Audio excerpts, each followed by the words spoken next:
एक आदमी अपनी पुरानी कार की मरम्मत कर रहा था। तभी उसे एक बेहद डरावनी बात पता चली। कार की पेंट के नीचे जो धातु दिखाई दे रही थी उसका रंग बिल्कुल सोने जैसा लग रहा था। जैसे जैसे वह उसे ज्यादा घिसता गया, कार के दरवाजे पर सुनहरी परत और साफ दिखाई देने लगी। यकीन न होने पर उसने तुरंत बोनट खोला और उसे जोर से रगड़ कर देखा। तभी उसे समझ आया कि जो टूटी फूटी सेकंड हैंड कार वह खरीद कर लाया है वह पूरी की पूरी असली सोने से बनी हुई है। अचानक आई इस किस्मत से निक खुशी से पागल हो गया। उसने तुरंत खुले हुए हिस्सों पर दोबारा पेंट कर दिया, फिर एग्जॉस्ट पाइप का एक छोटा टुकड़ा काट कर अलग कर लिया। वह बिना किसी को बताए पहले सोने की शुद्धता जांचना चाहता था। इसके बाद वह उस सोने का टुकड़ा लेकर एक गिरवी की दुकान पर पहुंचा। उसकी फटी हालत देखकर दुकानदार को लगा कि वह कोई बेकार चीज लाया होगा, लेकिन जैसे ही उसने सोने की जांच की वह हैरान रह गया, क्योंकि यह बाजार में मिलने वाला सबसे शुद्ध सोना था। दुकानदार ने पूछा कि यह सोना उसे कहां से मिला। निक ने तुरंत झूठ बोला कि उसे यह सड़क पर पड़ा मिला था। कुछ पता न चलने पर दुकानदार ने उसका नंबर रख लिया और कहा कि उसके पास जितना भी सोना हो वह बाजार के सबसे ऊंचे दाम पर खरीद लेगा। पैसे मिलते ही निक अपनी गर्लफ्रेंड एनी के पास पहुंचा। एनी पहले ही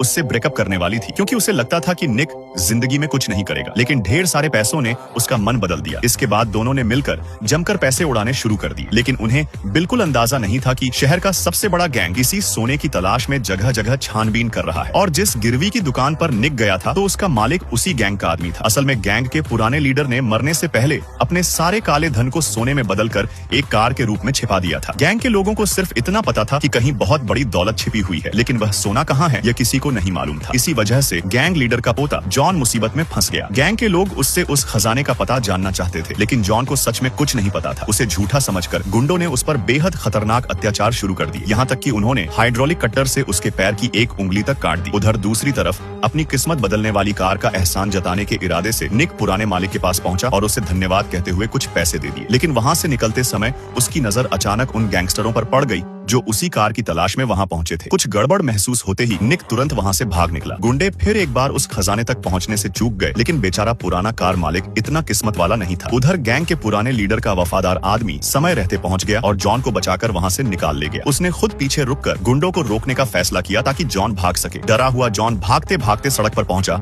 और मदद मांगने लगा, लेकिन तभी घबराहट में गाड़ी चला रहे निक ने उसे टक्कर मार दी। घबराकर निक तुरंत जॉन को घसीटकर जंगल में ले गया। उसने जेब से कुछ पैसे निकाले और वहां से भागने ही वाला था कि तभी पुराने कार मालिक का फोन आ गया। निक जल्दी से फोन काटना चाहता था, लेकिन दूसरी तरफ से आती ठंडी और डरावनी आवाज सुनकर उसकी रूह कांप गई। असल में वह फोन गैंग वालों ने उसी आदमी के मोबाइल से किया था। दिन में हुई गिरवी की दुकान वाली डील से उन्हें पता चल चुका था कि सोना निक के पास ही है। निक खुद को बचाने की कोशिश कर ही रहा था कि तभी पास पड़ा जॉन होश में आ गया। उसने निक को सोने की बात करते सुन लिया और उसे कोई कातिल समझकर अचानक उस पर हमला कर दिया। फोन वहीं कट गया। गुस्से से पागल गैंग बॉस ने तुरंत पुराने कार मालिक को मरवा दिया। उधर निक भागते हुए जॉन के पीछे गया और उसे पकड़कर शांत करने लगा। काफी समझाने के बाद आखिरकार दोनों एक दूसरे की पूरी कहानी समझ पाए। तब उन्हें एहसास हुआ कि वे दोनों उसी सोने की वजह से गैंग के निशाने पर हैं। लेकिन अब इतनी बड़ी दौलत छोड़ना उनके लिए नामुमकिन था, इसलिए दोनों ने मिलकर भागने की योजना बनानी शुरू कर दी। निक जॉन को सहारा देकर अपनी गर्लफ्रेंड एनी के घर ले गया ताकि उसके घावों का इलाज हो सके। फिर उसने एनी को पूरी सच्चाई बता दी। वह चाहता था कि एनी उसके साथ कहीं दूर भाग चले, लेकिन डरी हुई एनी को लगा कि निक किसी बड़े गैर कानूनी काम में फंस चुका है। उसने मौका मिलते ही पुलिस को फोन कर दिया और दोनों को गिरफ्तार करवा दिया। कुछ ही देर में निक और जॉन को हिरासत में डाल दिया गया। हालांकि जांच में उनके खिलाफ कुछ साबित नहीं हुआ, इसलिए पुलिस ने उन्हें छोड़ दिया। इस घटना के बाद दोनों ने तय कर लिया कि अब किसी पर भरोसा नहीं करेंगे। उन्होंने सीमा पार करके किसी दूसरे देश भागने की योजना बनाई, लेकिन उन्हें क्या पता था कि जेल में उनके साथ बंद एक कैदी भी उसी गैंग का खबरी था। बाहर निकलते ही उसने सारी खबर गैंग बॉस तक पहुंचा दी। यह सुनते ही गैंग बॉस ने अपने सबसे खतरनाक हत्यारे को उनके पीछे लगा दिया और अब उनकी मुश्किलें पहले से भी ज्यादा बढ़ने वाली थी। सीमा के पास पहुंचते ही दोनों की कार का टायर अचानक फट गया। मजबूरी में उन्हें अलग अलग जाना पड़ा। निक टायर बदलवाने के लिए पास की एक गैराज में गया, जबकि जॉन सीमा पार कार ले जाने का तरीका पूछने आसपास निकल पड़ा। लेकिन दोनों की मुश्किलें एक साथ बढ़ने वाली थीं। वह इलाके की इकलौती गैराज थी, इसलिए मैकेनिक ने मौका देखकर बहुत ज्यादा पैसे मांग लिए। जल्दी से वहां से निकलना चाहता निक मजबूरी में मान गया, लेकिन कार ठीक करते समय मैकेनिकों को अचानक कार का असली राज पता चल गया। उन्हें समझ आ गया कि यह कार सोने की बनी है। अगले ही पल उनकी नीयत बदल गई और उन्होंने निक को मारकर बेहोश कर दिया। उधर जॉन जब लोगों से सीमा पार करने का तरीका पूछ रहा था तो एक ठेले वाला उसकी बातों को गंभीरता से नहीं ले रहा था। तभी वहां एक पुलिस की गाड़ी आ पहुंची। सीमा सुरक्षा अधिकारी वहां मौजूद लोगों की अचानक जांच कर रहे थे। ठेले वाले के चेहरे पर घबराहट साफ दिखाई दे रही थी, जिससे पता चलता था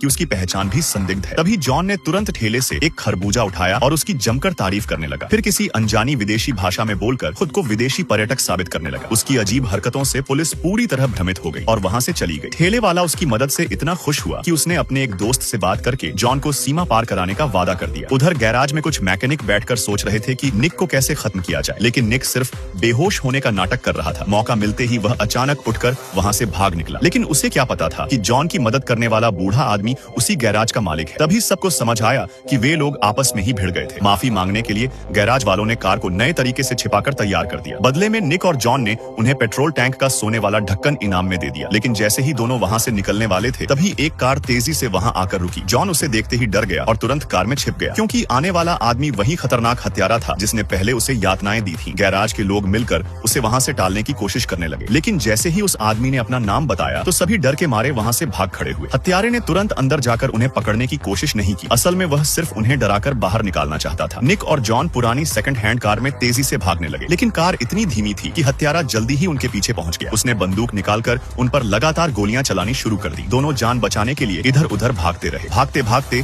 उनकी कार अचानक सीमा के पास मौजूद एक खाई से नीचे नदी में जा गिरी, लेकिन हत्यारा फिर भी नहीं रुका। वह पानी की तरफ लगातार गोलियां चलाता रहा। तभी वहां पुलिस पहुंच गई और आखिरकार उस हत्यारे को गिरफ्तार कर लिया। उधर सोने की कार धीरे धीरे नदी में डूबने लगी। निक और जॉन घबराकर बाल्टियों से पानी बाहर फेंकने लगे। काफी संघर्ष के बाद वे बहते बहते नदी के दूसरी तरफ यानी दूसरे देश की सीमा तक पहुंच गए। वहां पहुंचकर उन्होंने एक टो ट्रक बुलाया और कार को बाहर निकलवाया, और इसी के साथ शुरू हुई उनकी अरबपति बनने की नई जिंदगी।